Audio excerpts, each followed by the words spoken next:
Good morning students.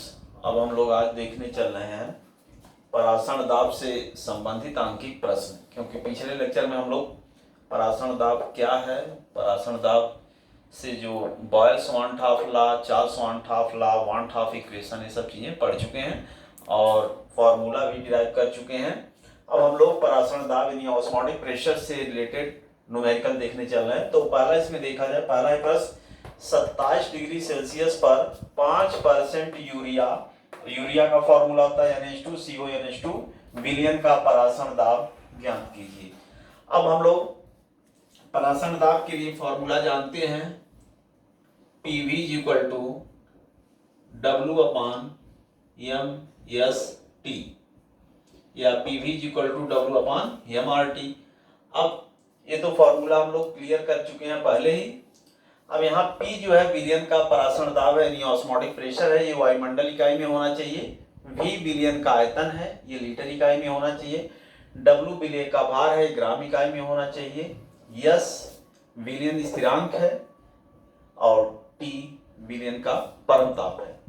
अब इसमें देखते हैं 27 डिग्री सेल्सियस ताप पर, 27 डिग्री सेल्सियस ताप पर कोई विलियन है यूरिया का विलियन है और इसकी सांद्रता है 5%। 5% का मतलब हुआ कि टोटल विलियन अगर 100 ml है तो उसमें यूरिया जो है 5 ग्राम घोला गया है। यूरिया जो है 5 ग्राम घोला गया है, यानी टोटल अगर 5% का मतलब टोटल अगर सॉल्यूशन नहीं, टोटल विलियन 100 ml है तो उसमें यूरिया जो है वो 5 ग्राम घोला गया है। यूरिया उसमें 5 ग्राम घोला गया है। तो अब इस विलियन का हम लोगों को परासरण दाब यानी ऑस्मोटिक प्रेशर ज्ञात करना है। तो अब इसमें देखते हैं, P विलियन का परासरण दाब है, वो तो निकालना ही है। तो P = हो जाए क्वेश्चन मार्क। V विलियन का आयतन है, तो V विलियन का आयतन 100 ml है, लेकिन ये ml इकाई में नहीं होना चाहिए, लीटर इकाई में होना चाहिए। तो इसको लीटर में कन्वर्ट करने के लिए हम लोग 1000 से डिवाइड इसको कर देंगे तो ये आ जाएगा 0.1 लीटर। अब जो है विलियन का आयतन जो है लीटर में हम लोग बदल चुके, क्योंकि V विलियन का आयतन है, लीटर में होना चाहिए। W विलेय पदार्थ है, उसका द्रव्यमान या उसका भार होना चाहिए। तो विलेय पदार्थ यहाँ यूरिया है, तो यूरिया का द्रव्यमान यानी भार W = हो गया 5 ग्राम, 5 ग्राम हो गया। अब M जो है, जो विलेय पदार्थ यानी सॉल्यूट है, उसका अणुभार। अब यूरिया का अणुभार हमको निकालना पड़ेगा। तो यूरिया जो है NH2CO यूरिया का सूत्र NH2CO है। अब इसमें किसी का परमाणु भार तो नहीं दिया है, लेकिन हम लोग देख लेते हैं। नाइट्रोजन का परमाणु भार 14 होता है, हाइड्रोजन का परमाणु भार 1 होता है, कार्बन का परमाणु भार 12 होता है, ऑक्सीजन का होता है 16। अब इन परमाणु भारों की मदद से हम यूरिया का अणुभार निकाल लेंगे। तो यूरिया NH2CO का अणुभार M = हो जाएगा, नाइट्रोजन यहाँ एक बार है, नाइट्रोजन का परमाणु भार 14 होता है, 14 हो गया, प्लस एक हाइड्रोजन का परमाणु भार 1 है, लेकिन यहाँ हाइड्रोजन 2 बार है तो यहाँ लिख देंगे 2, प्लस कार्बन का परमाणु भार 12 यानी 12 होता है, प्लस ऑक्सीजन का होता है 16, प्लस नाइट्रोजन 14 प्लस 2, ये टोटल जो है अणुभार 60 हो जाएगा। तो हम लोग यूरिया का अणुभार जो है 60 हो गया। अब जो है S विलियन स्थिरांक है, तो S की वैल्यू जो है दिया रहेगा, प्रश्न में तो नहीं है, लेकिन इसको हम लोग पीछे देख चुके हैं। S = 0.0821 लीटर वायुमंडल प्रति केल्विन प्रति मोल, इसकी इकाई होती है S की। और T जो है परम ताप है, तो यहाँ T जो है दिया है 27 डिग्री सेल्सियस, ये ताप दिया है डिग्री सेल्सियस इकाई में, और परम ताप तो केल्विन इकाई में होता है, तो इसको हम लोग केल्विन में बदल लेते हैं। तो T इज इक्वल टू हो जाएगा 27 डिग्री सेल्सियस है, और इसको केल्विन इकाई में बदलने के लिए 273 ऐड करना पड़ेगा। 273 अगर जोड़ देते हैं तो ये केल्विन इकाई में बदल जाता है, तो ये हो जाएगा 300 केल्विन। अब हम लोग देख लिए परासरण दाब निकालना। V विलयन का आयतन 0.1 लीटर हो गया, W 5 ग्राम है, और यूरिया का मॉलिक्यूलर वेट अनुभार हो गया 60। अब उसके बाद यस की वैल्यू, ये तो कांस्टेंट है, फिक्स होता ही है। टी जो है डिग्री सेल्सियस में था, इसको हमने केल्विन में कन्वर्ट कर लिया। अब इन सब वैल्यू को जो है फार्मूले में रख देंगे, रख करके आंसर लाएंगे। तो अब हम लोग देखते हैं, यहां से P निकालना है, तो हम लोग इसको क्या करेंगे, P इंटू V की वैल्यू है 0.1 इज इक्वल टू W की वैल्यू है 5 है, यस की वैल्यू है 0.0821, टी की वैल्यू है 300 केल्विन अपान यम है 16, 60 हो गया। अब इसको हम यहां से एक 0 से 0 कैंसिल हो गया, 6 से 5 बार में 30 कट गया। अब यहां पर फिर हम लोग देखते हैं P into 0.1 is equal to यम इंटू 0.0821 इंटू 5। अब यहां से P इज इक्वल टू हो जाएगा 5 इंटू 0.0821 इंटू 5 अपान 0.1। अब पॉइंट को इधर ले जाते हैं तो ये पॉइंट इधर चला जाएगा, तो P इज इक्वल टू हो जाएगा 5 इंटू 5 25 हो जाएगा, इंटू 0.821, यहां से पॉइंट यहां किए हैं, तो अपान 1 हो जाएगा। तो 1 से तो अब कोई मतलब नहीं रहा।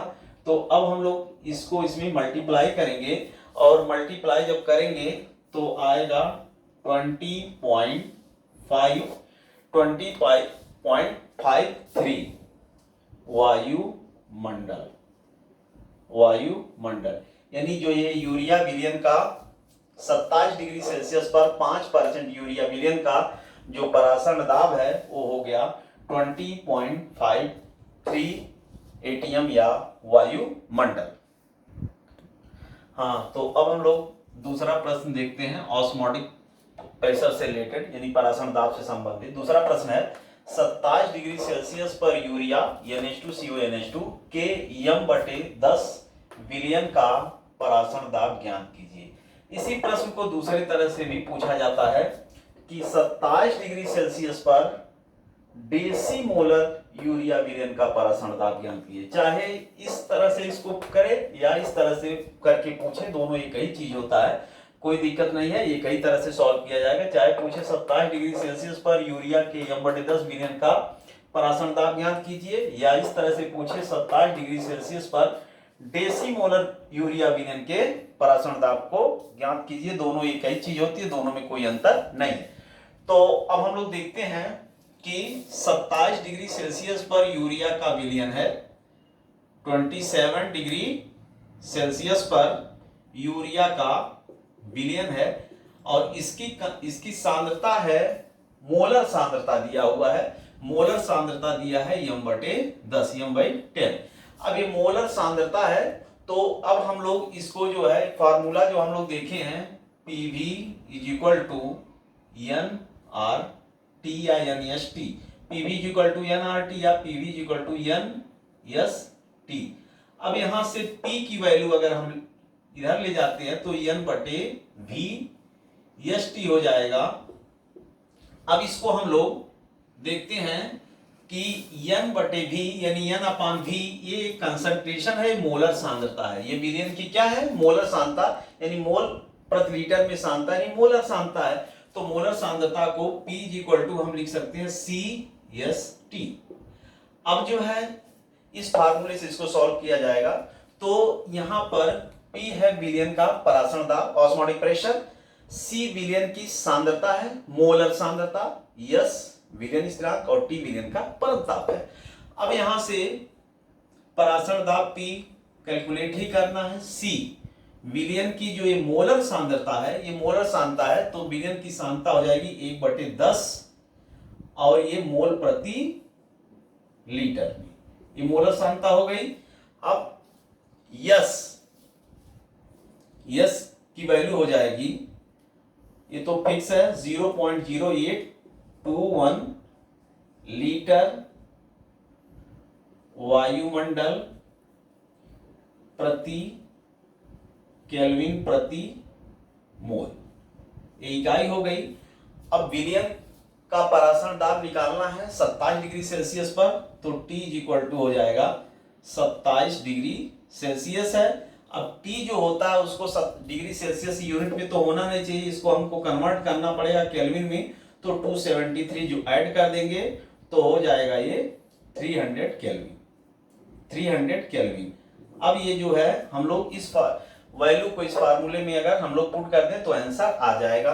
तो इसमें चाहे 27 डिग्री सेल्सियस पर, डेसीमोलर मतलब होता है ऐसा विलयन जिसकी सांद्रता जो है या मोलर सांद्रता 1/10 हो या m/10 हो, m/10 विलयन की मोलर सांद्रता है तो उसको डेसीमोलर हम लोग कहते हैं। अब यहां से P की वैल्यू निकालना है, तो P C की वैल्यू है 1/10 इंटू S की वैल्यू है 0.0821 इंटू T है 300।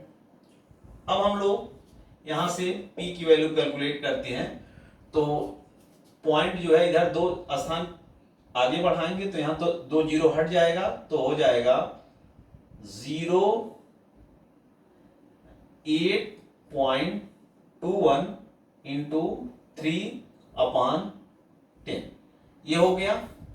यहां से 2 जीरो को रिप्लेस किया गया तो पॉइंट भी इधर 2 स्थान इधर चला गया। तो अब इसको जो है हम लोग देखते हैं, अगर P3 से इसको मल्टीप्लाई करेंगे, 3 इंटू 3 हो जाएगा 624 और यहां हो जाएगा अपॉन 10, ये P की वैल्यू हो गई। अब 10 से डिवाइड करेंगे तो पॉइंट इधर चला आएगा, P हो जाएगा 2.463 वायुमंडल। तो ये विलयन का परासरण दाब 2.463 वायुमंडल हो गया। तो अगर इस तरह से क्वेश्चन 27 डिग्री सेल्सियस पर यूरिया के m/10 विलयन का परासरण दाब पूछे तो भी इसी तरह इसको सॉल्व करना है, या 27 डिग्री सेल्सियस पर डेसीमोलर यूरिया विलयन का परासरण दाब पूछे तो भी इसी तरह से सॉल्व करना है। तो P की वैल्यू आ जाएगी, ऑस्मोटिक प्रेशर इस विलयन का आ जाएगा 2.463 atm एटमॉस्फेरिक प्रेशर या इतना वायुमंडल। हाँ, तो अब हम लोग देखते हैं ऑस्मोटिक प्रेशर से रिलेटेड परासरण दाब से संबंधित तीसरा प्रश्न, किस ताप पर ग्लूकोज का 5% W/V विलयन 7 वायुमंडल परासरण दाब उत्पन्न करेगा। तो इसमें देखना है कि किस टेम्परेचर पर ये 5% जो ग्लूकोज का विलयन है वो W/V है। मतलब इसका हुआ कि 5 ग्राम घोला गया है 100 ml विलयन में। तो अगर कोई ग्लूकोज का विलयन है और उसका आयतन 100 ml है, ये W/V जो लिखा हुआ है ग्राम में होना चाहिए विले, और विलयन का आयतन ml में होना चाहिए, तो W/V हो जाएगा। तो 100 ml विलयन है, उसमें जो घोला गया है ग्लूकोज, वो ग्लूकोज का 5 ग्राम घोला गया है। तो कह रहा कि किस ताप पर, कितने ताप पर, कितना इसको टेम्परेचर दिया जाए, यानी टेम्परेचर यानी ताप कितना दिया जाए कि ये जो है परासरण दाब उत्पन्न करे 7 वायुमंडल। तो इसके लिए हम लोग फार्मूला वही पुराना ही हम लोग जानते ही हैं, PV W/m RT/ST। अब इस प्रश्न में R की वैल्यू या S की वैल्यू जो भी दिया तो नहीं है, लेकिन हम लोग अपने से लिख देंगे ST। PV W/m ST है फार्मूला। तो अब इसमें देखना है P 7 वायुमंडल दिया हुआ प्रश्न में, तो P 7 वायुमंडल यानी एटमॉस्फेरिक प्रेशर, V विलयन का आयतन, V है 100 ml, इसको लीटर में कन्वर्ट करना है हमको, क्योंकि लीटर में ही चाहिए फॉर्मूले के अकॉर्डिंग भी। अब इसको लीटर में है तो 1000 से डिवाइड कर देंगे, 0.1 लीटर हो जाएगा। अब P और V निकल गया। W की वैल्यू है 5 ग्राम, 5 ग्राम, W इज इक्वल टू 5 ग्राम हो जाएगी। और यम ग्लूकोज है, तो ग्लूकोज का अणुभार हम लोग को निकालना पड़ेगा। तो ग्लूकोज का फॉर्मूला होता है C6H12O6। ग्लूकोज का फॉर्मूला होता है C6H12O6। ये ग्लूकोज का फॉर्मूला है, ग्लूकोज का ये फॉर्मूला है C6H12O6। अब इसका अणुभार हम लोग को ग्लूकोज का निकालना पड़ेगा, तो लिखेंगे C6H12O6 का अणुभार molecular weight M is equal to अणुभार M इज इक्वल टू, अब इसमें परमाणु भार भी नहीं दिया है तो परमाणु भार को हम लोग को देखना पड़ेगा। हम बता देते हैं, कार्बन का परमाणु भार 12 होता है, हाइड्रोजन का परमाणु भार 1 होता है और ऑक्सीजन का परमाणु भार 16 होता है। अब इसको हम लोग परमाणु भार के हेल्प से हम लोग अणुभार निकाल लेंगे। तो कार्बन का परमाणु भार 12 है, तो 6 बार है, तो 12 छक्के 72 हो जाएगा। एक हाइड्रोजन का परमाणु भार 1 होता है, 12 हाइड्रोजन है तो ये 12 हो जाएगा। एक ऑक्सीजन का 16 होता है, 6 बार करेंगे 96 हो जाएगा। टोटल ऐड करेंगे 6 2 8 2 10 9 10 7 17 1 और 18 180 हो जाएगा। अणुभार भी निकल गया।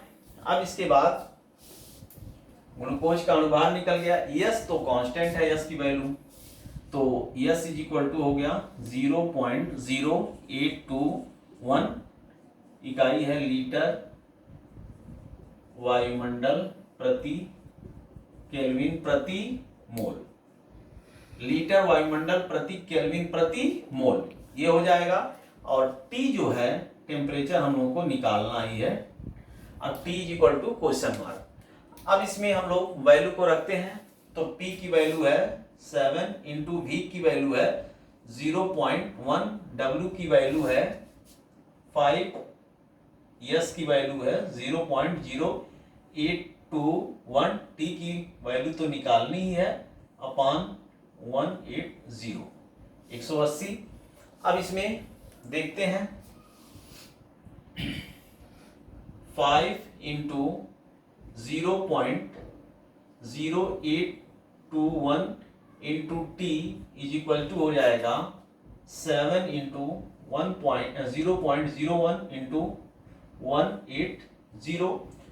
अब यहां से एक जीरो हटाते हैं तो पॉइंट इधर चला जाएगा, तो 5 इंटू 0.0821 इंटू T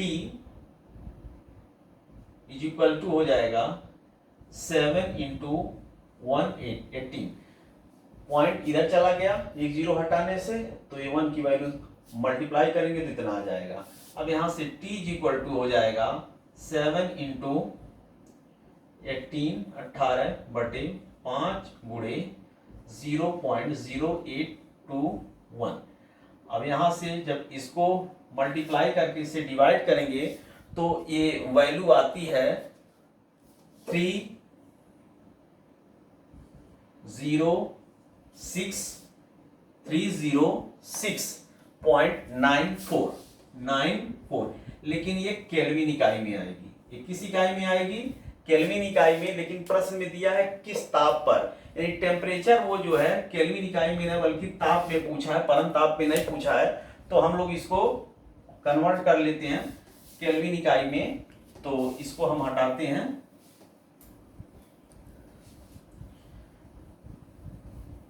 तो इसको डिग्री सेल्सियस में अगर कन्वर्ट किया जाए तो हो जाएगा ताप बराबर 306.94, एक केल्विन में है, इसमें से 273 अगर हम लोग माइनस कर देंगे तो ताप कितना आ जाएगा, टेम्परेचर ताप। अब इसमें से तो ये हो जाएगा 0.94, ये रहेगा ही रहेगा। 6 है, 6 में से 3 को हम माइनस करेंगे तो ये 6 आ जाएगा, 3 आ जाएगा। और उसके बाद 7 यहाँ 10 है और इसमें से 7 माइनस होगा तो ये भी 3 आ जाएगा, यानी 33.94। अब ये डिग्री सेल्सियस में हो जाएगा, तो 33.94 ये डिग्री सेल्सियस में टेम्परेचर हो जाएगा। मतलब इतने परम ताप पर या इतने ताप पर, बात तो एक ही हुई, बस ये इकाई ये केल्विन में है और ये डिग्री सेल्सियस में है। तो किस ताप पर ग्लूकोज का 5% W/V 7 वायुमंडल दाब उत्पन्न करेगा, तो इतने डिग्री सेल्सियस पर या इतने केल्विन ताप पर ये जो है 7 वायुमंडल दाब उत्पन्न करेगा। हाँ, तो हम लोग अब चौथा प्रश्न देखते हैं ऑस्मोटिक प्रेशर से रिलेटेड, परासरण दाब से रिलेटेड। तो अब की बार है 0 डिग्री सेल्सियस पर 0.45 ग्राम ग्लूकोज को 250 ml जल में घोलकर विलयन बनाया गया, इसका परासरण दाब क्या होगा। इसमें R बराबर दिया है 0.0821 लीटर वायुमंडल प्रति केल्विन प्रति मोल। तो अब ये है कि एक विलयन बनाया गया है ग्लूकोज को घोल करके, एक विलयन बनाया गया ग्लूकोज को घोल करके 0 डिग्री सेल्सियस पर, और इसमें ग्लूकोज घोला गया है 0.45 ग्राम, और ये घोला गया है ग्लूकोज घोला गया है। अब इसका आयतन दिया है 250 ml, 250 ml विलयन का आयतन दिया हुआ है, और कह रहा है कि विलयन इसका परासरण दाब क्या होगा, ऑस्मोटिक प्रेशर क्या होगा। तो फार्मूला देखना है, PV = W/mRT। अब R हो या S हो उससे कोई दिक्कत नहीं है, यहाँ चूंकि R की वैल्यू दी है तो हमने R लिख दिया, अगर S की वैल्यू देता तो S, क्योंकि R और S दोनों जो है विलयन स्थिरांक है, कोई दिक्कत नहीं है। तो अब यहाँ परासरण दाब विलयन का P क्वेश्चन मार्क निकालना ही है। V विलयन का आयतन दिया है 250 ml। अब 250 ml है, इसको लीटर में बदलना पड़ेगा, तो 1000 से हम लोग इसको डिवाइड कर देंगे, लीटर में कन्वर्ट हो गया। अब उसके बाद जो है W अमाउंट ऑफ सोल्यूट यानी विलेय की मात्रा कितना है, 0.45 ग्राम। अब फिर जो है M, अब M जो विलेय का अनुभार होता है यानी सोल्यूट का मॉलिक्यूलर वेट होता है, तो ये घोला गया है ग्लूकोज, तो ग्लूकोज है C6H12O6। ग्लूकोज का फॉर्मूला होता है C6H12O6 का अनुभार। तो ग्लूकोज का अनुभार अभी हम लोग देखे हैं कि होता कितना है, 180। M = 180, 180 होता है। अभी हमने पीछे वाले क्वेश्चन में सॉल्व किया, यह लगाया है बताया है। तो ग्लूकोज का अनुभार M बराबर 180 हो गया, R दिया ही है, और T = है 0 डिग्री सेल्सियस, इसको हम परम ताप में बदलेंगे, 273 जोड़ेंगे तो ये हो जाएगा 273, ये केल्विन हो जाएगा। अब इस वैल्यू को इसमें रखते हैं, तो यहां से P की वैल्यू P = डायरेक्ट लिखें W × R × T / M × V हो जाएगा। अब यहां से P = W की वैल्यू है 0.45, ये ग्राम में होना चाहिए, ग्राम में है, इंटू R की वैल्यू यहाँ दिया है 0.0821, इंटू T की वैल्यू है 273 / M की वैल्यू है अनुभार 180 गुणे V की वैल्यू है विलयन का आयतन, ये 250 ml था, उसको लीटर में बदला गया, तो 250/1000। अब इसको थोड़ा और आगे बढ़ाते हैं, तो P = हो जाएगा, A जो है थोड़ा और आगे बढ़ाते हैं, तो 0.45 × 0.0821 × 273 / 180 गुणे 250 हो जाएगा, और यह 1000 ऊपर चला जाएगा 1000। अब यहां से पॉइंट को आगे बढ़ाते हैं, तो यहां से 3 जीरो हट जाएगा, तो ये हो जाएगा P = 0.45 इंटू, ये यहां से ले आते हैं ये हो जाएगा 82.1 इंटू 273 अपान 180 इंटू 250 250 में। अब यहां से जो है हमने कर दिया अब इसको 0.45 हो गया, यहां से 3 स्थान दशमलव आगे हुआ है, पॉइंट को हटाएं तो 1 2 3 यहाँ आया तो 82.1 हो गया और यहाँ से 3 जीरो हटा दिया गया 273, ये तो है ही 180 है 250 250 है। अब इसको टोटल हम लोग अगर ये सबको मल्टीप्लाई करके इससे डिवाइड करते हैं तो ये वैल्यू आएगी 0.224 वायुमंडल। तो अगर हम लोग इस प्रश्न का आंसर यही आएगा 0.004 वायुमंडल, यानी अगर 0 डिग्री सेल्सियस पर इतना ग्राम ग्लूकोज को 250 ml जल में घोलकर विलयन बनाया जाएगा तो इस विलयन का ऑस्मोटिक प्रेशर यानी परासरण दाब होगा 0.224 वायुमंडल।